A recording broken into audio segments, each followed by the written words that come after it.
The box was small, too small, apparently, for anyone to believe something meaningful could be inside it. I had wrapped it myself the night before, sitting at my kitchen table with a cup of tea and a playlist of soft instrumentals playing in the background. Hey everyone!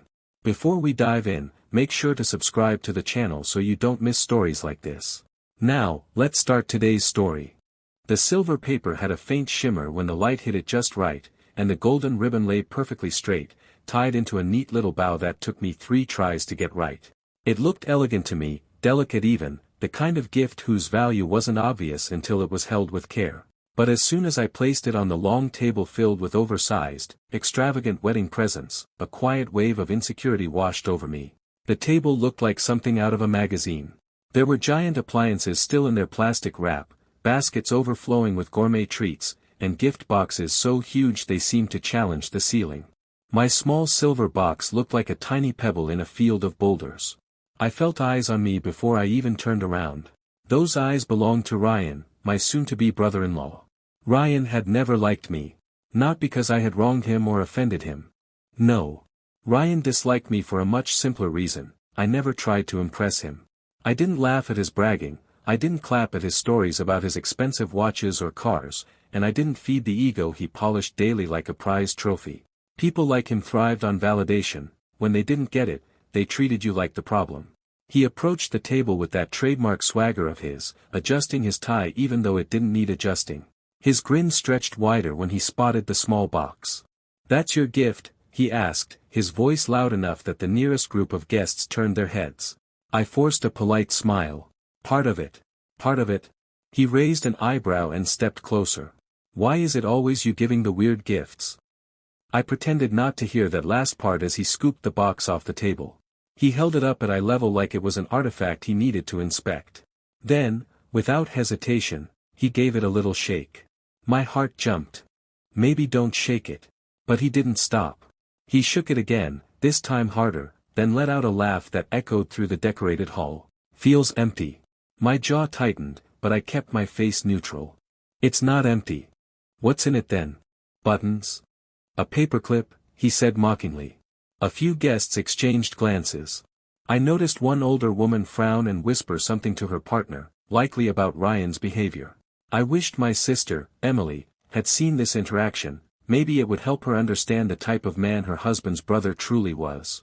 But she was busy greeting relatives and laughing with friends, blissfully unaware of the little storm brewing near the gift table. "It's sentimental," I said finally, keeping my tone calm. "Oh, sentimental," he repeated dramatically. "So basically cheap." I didn't reply. I knew from experience that feeding into his sarcasm only encouraged him. For people like Ryan, silence was the equivalent of applause. They believed it meant they were winning.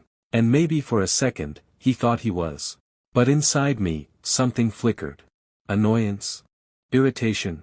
No, something sharper. Because I hadn't even given the real gift yet.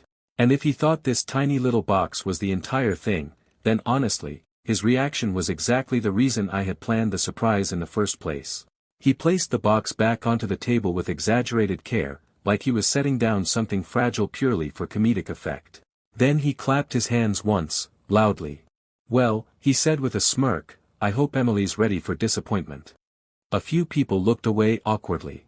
Someone coughed. Another person pretended to check their phone. The air around us shifted, just enough tension, just enough discomfort. I wanted to snap back. I wanted to embarrass him the way he was trying to embarrass me. But I took a slow breath instead. Responding to Ryan never led anywhere productive. He thrived on reactions. And besides, I didn't need to defend myself. Not today. Because I knew something he didn't. That little box held something priceless.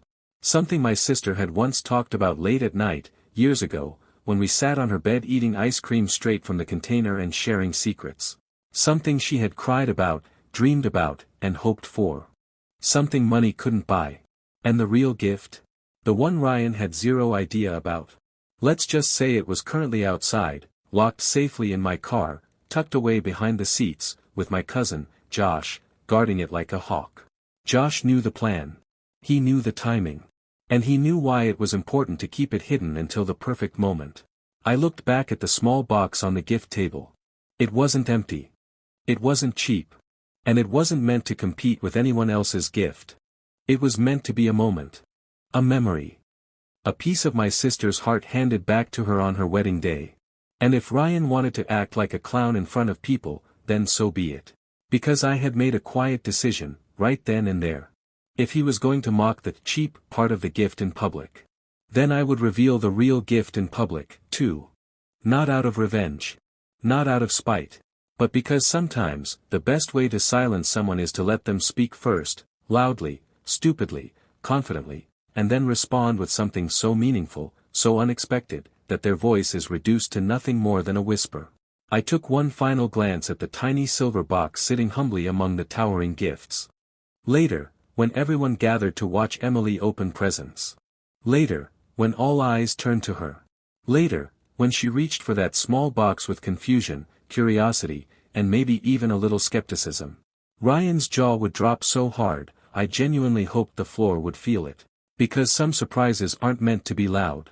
Some surprises are meant to echo. The ceremony was beautiful, so beautiful that for a while, it felt like every frustration I'd had earlier had melted into the soft glow of the evening sun. The flowers were arranged in cascading arches of white and blush pink roses, the music was gentle and warm, and the vows were spoken with the kind of trembling sincerity that made people dab the corners of their eyes.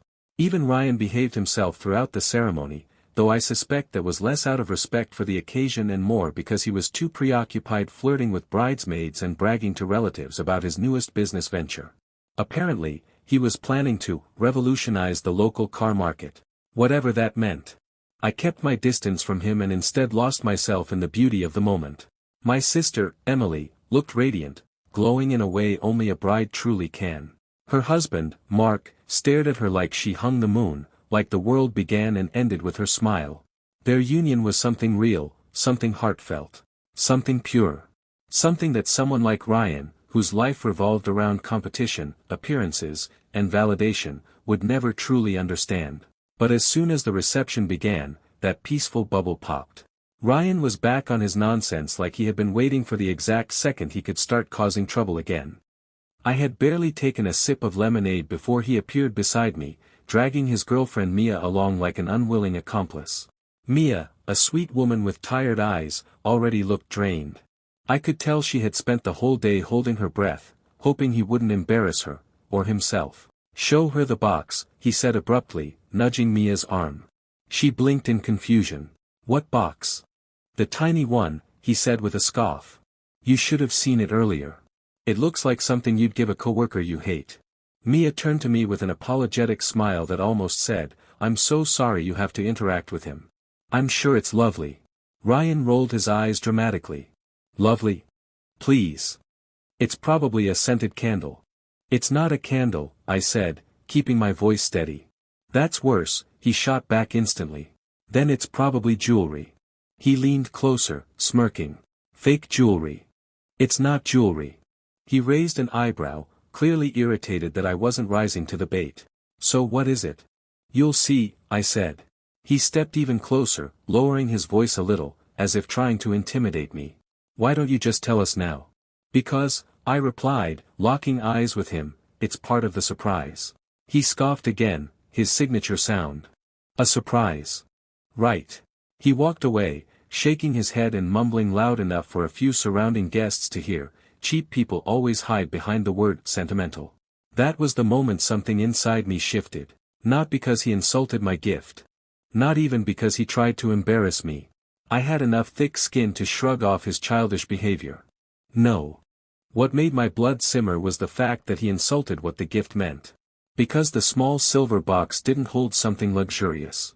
It didn't hold something trendy or expensive or socially impressive. It held something emotional, something sacred. Something tied to the final moments my sister and I shared with someone we loved more than anything. Our mother. Before she passed away, she sat me down and told me where she kept a small sealed envelope. She had hidden it behind a framed photo in her study, tucked away where no one would accidentally stumble upon it. She pressed my hand gently and said, "Give this to Emily on her wedding day. It's for her and only her." She never had the chance to deliver it herself, so I became its keeper. And that envelope, handwritten by our mother in her final months, was inside the silver box Ryan had mocked. Priceless. Meaningful. Irreplaceable. Yet he felt entitled to laugh at it because it wasn't wrapped in excess. Because it wasn't loud enough. Because it wasn't something he could measure in dollar signs. No. I wasn't letting that go. During dinner, I sat beside my cousin Leo, the one guarding the real gift in my car. Leo was a man of few words but unwavering loyalty. He leaned over and nudged me gently. "Still want to go through with it?" he asked in a low voice. I smirked. More than ever. Leo raised his glass of cola like it was champagne. To the downfall of Ryan's ego. I chuckled softly. To poetic justice. The night moved on in a swirl of laughter, conversation, clinking glasses, and the occasional shriek of excitement from the dance floor. Speeches were made, some emotional, some funny, some accidentally too long. Toasts were raised. The cake, a towering creation of cream and roses, was cut with applause. As the DJ dimmed the lights and gentle slow music filled the hall, the atmosphere softened. Couples drifted to the dance floor, swaying under the warm glow of fairy lights. The coordinator stepped forward and lifted her microphone with a smile. "Ladies and gentlemen," she announced brightly, "it's time for the bride and groom to open their gifts." Guests clapped enthusiastically. Chairs scraped against the floor as people rearranged themselves for a better view. Phones were lifted to capture the moment. The gift table, once just a decorative element, suddenly became the star of the evening. And Ryan? Ryan stood off to the side, arms crossed, leaning casually like he owned the place. He wore a smug smirk, the kind you want to wipe off someone's face with a well-placed sentence. He looked like a villain from a cheap drama series, eagerly awaiting the scene where he believed he would shine. He was ready, eager, to watch my embarrassing gift be exposed in front of everyone. But he had no idea what was coming. Not even close. Because the little box wasn't meant to be a punchline. It was meant to be a turning point. And the real gift, the one he didn't know existed yet, was about to change the entire room. Emily sat beside Mark, the two of them glowing with that unmistakable post-wedding joy, the kind of joy that makes everything around them seem lighter, softer, and more magical. Guests gathered in a wide semicircle, buzzing with anticipation. Phones were raised. Cameras clicked. Children perched on their parents' laps.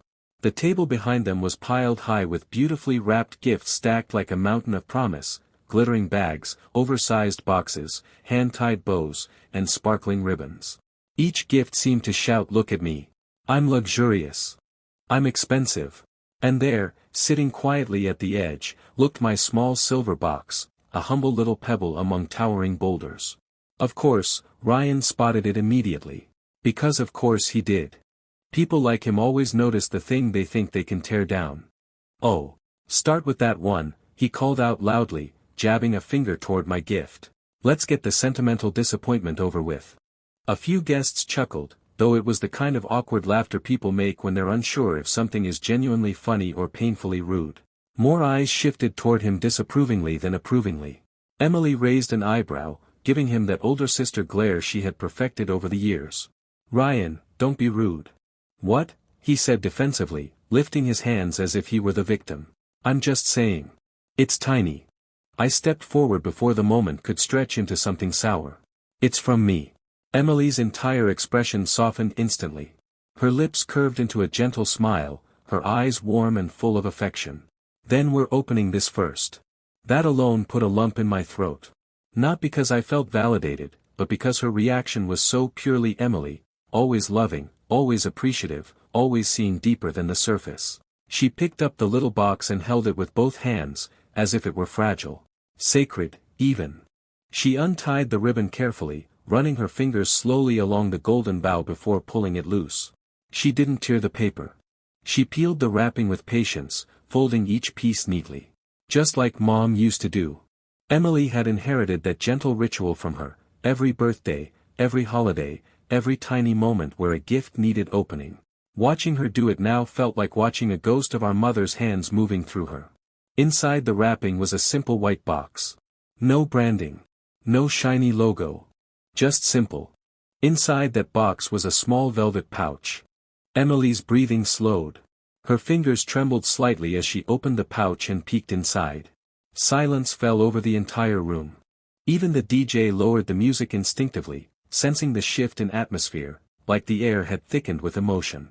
Inside the pouch was a delicate, old-fashioned locket, gold, hand-engraved. A floral pattern, worn just slightly at the edges. Emily's breath caught. Her hand flew to her mouth. Tears immediately welled up in her eyes. She knew. She recognized it before she even opened it. This is Mom's," she whispered, voice trembling. She opened the locket gently, reverently. Inside was a tiny photograph, Mom holding both of us, Emily barely a baby, me a toddler glued to her side. The picture was small but full of love, full of warmth that time could never erase. Then she noticed the folded note tucked behind the photo. She removed it with shaking fingers and slowly unfolded it. Her lips quivered as she read the words aloud, barely more than a breath. "For Emily. On your wedding day. Love, Mom." The room froze. No whispering. No shuffling. No camera clicks.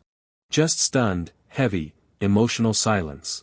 Emily began to cry, not loud, dramatic sobs, but soft, overwhelmed tears that escaped despite her attempts to blink them back. Mark's arm slid around her shoulders protectively, his own eyes glistening. He pulled her gently against him, kissing the top of her head. My own throat tightened, burning with unshed tears. Mom's handwriting, hearing Emily read it aloud, it felt like she was here again, just for a moment. Ryan, on the other hand, looked like someone had unplugged his entire brain. His smirk vanished instantly. His eyebrows shot up. His mouth fell open, wide enough to catch flies. He even took a physical step backward, as if shrinking from the weight of what he had mocked so confidently earlier. The color drained from his face. He didn't say a word. Emily stood and walked straight toward me. Without hesitation, she wrapped me in a tight hug. Her tears soaked into my shoulder, warm and heavy with emotion. "I can't believe you kept this," she whispered, voice cracking. "Mom wanted you to have it," I whispered back, my own voice unsteady.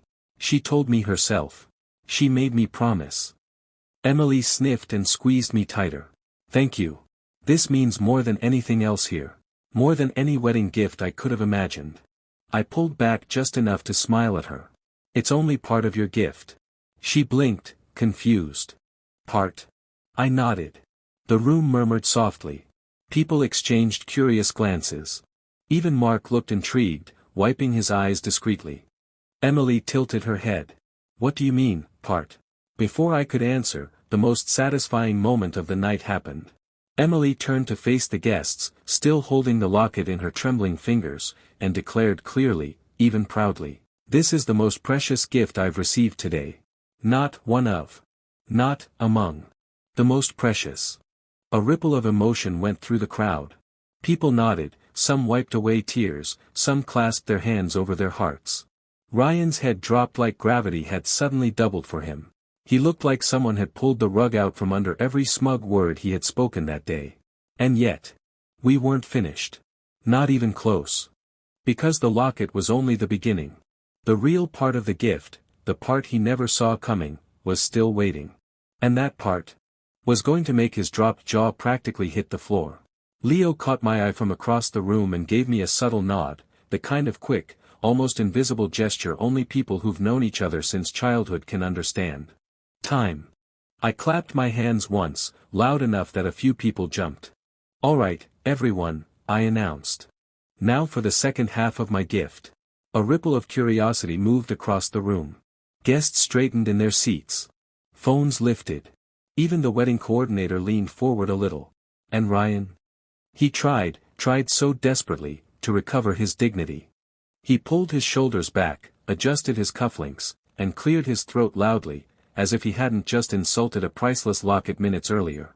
But his face betrayed him. The tightness in his jaw, the dart of his eyes, he knew something big was coming. Something he couldn't control. And if there was one thing Ryan hated, it was not being in control. "Leo," I called. Leo disappeared out the doors, and moments later re-entered the hall, wheeling something large. Something tall. Something heavy. Something completely covered by a long white sheet. It was almost my height, maybe even taller. People gasped softly as heads tilted and whispers spread. The sight was dramatic, mysterious, and unquestionably significant. Ryan narrowed his eyes, confused. "What's this?" he asked, raising his chin. "Another sentimental thing?" He tried to sound snarky, but his voice trembled at the edges. I didn't give him the satisfaction of a glance. Instead, I turned to my sister. "Emily," I said gently. "I need you to come here." Still wiping tears from the locket moment, she approached slowly, Mark right beside her, steady and supportive. Leo positioned the covered object directly in front of her. Emily looked at it, then at me, curiosity mixing with lingering emotion. I took a slow breath and placed my hands on the edge of the sheet. "This," I said softly, "is what Mom spent her final months planning." The words hit like a soft thunderclap. Emily's eyes widened with shock. Mark's grip on her hand tightened instinctively. And Ryan, who had been chewing the inside of his cheek, blinked rapidly, suddenly pale. I pulled the sheet away in one clean motion. Gasps erupted all around the room. Underneath the sheet was a hand-carved wooden oak chest, dark oak, polished so beautifully it reflected the lights above. The front of the chest was engraved with our family name, not in any regular font, but in our mother's exact handwriting. Perfectly replicated. Delicate. Familiar. Emily's hand flew to her heart. She knew immediately this wasn't just a chest. It was history. It was legacy. It was love made tangible. I knew what was inside because I had helped piece it together. Our mother had been quietly collecting things for years, long before she knew she would leave us too soon. She had planned this chest the way other mothers planned weddings, keeping mementos tucked away until the right moment. Inside that chest were Emily's soft pink baby blanket, our childhood drawings, carefully flattened and preserved. Dozens of letters Mom wrote for Emily, some for future birthdays, some for life advice, some simply filled with love. Recipes handwritten in that graceful cursive Emily inherited. A USB drive containing a video message Mom recorded 3 months before passing. And most importantly, tucked safely at the bottom, the deed to a small plot of land Mom bought quietly years ago, meant for Emily's future family someday. Emily's knees buckled slightly. Mark caught her immediately, holding her as she broke down all over again, this time with a mix of grief, love, and gratitude so overwhelming even the guests felt it radiate outward. Mark opened the lid slowly, almost reverently. Inside, on the very top, lay a simple envelope addressed in Mom's handwriting. For Emily and her future family. May this chest be filled with more memories than it holds today. Love, Mom. Emily sobbed into her hands. Mark wiped at his eyes quickly, trying to stay composed, but failing. Even the older relatives, the stoic aunts, the silent uncles, cried openly. A bridesmaid sniffled loudly. One of Mark's groomsmen bowed his head, visibly emotional. The entire room shifted, not just quiet but transformed into a place soaked in love, memory, and something sacred. And Ryan? Oh, Ryan. His face drained of every last trace of confidence. Gone was the smug grin. Gone was the sarcastic spark in his eyes. Gone was the mocking tone. He stood stiff, shoulders rounded, staring at the chest like it was a mirror reflecting every bit of his own shallowness back at him. His mouth was slightly open. His eyebrows nearly touched his hairline. He looked like a man who had just realized he'd been bragging about a mud pie while standing in front of a masterpiece. People began whispering around him. "That's beautiful. I can't believe their mother prepared all that. What a meaningful gift. And he called it junk earlier. Shameful."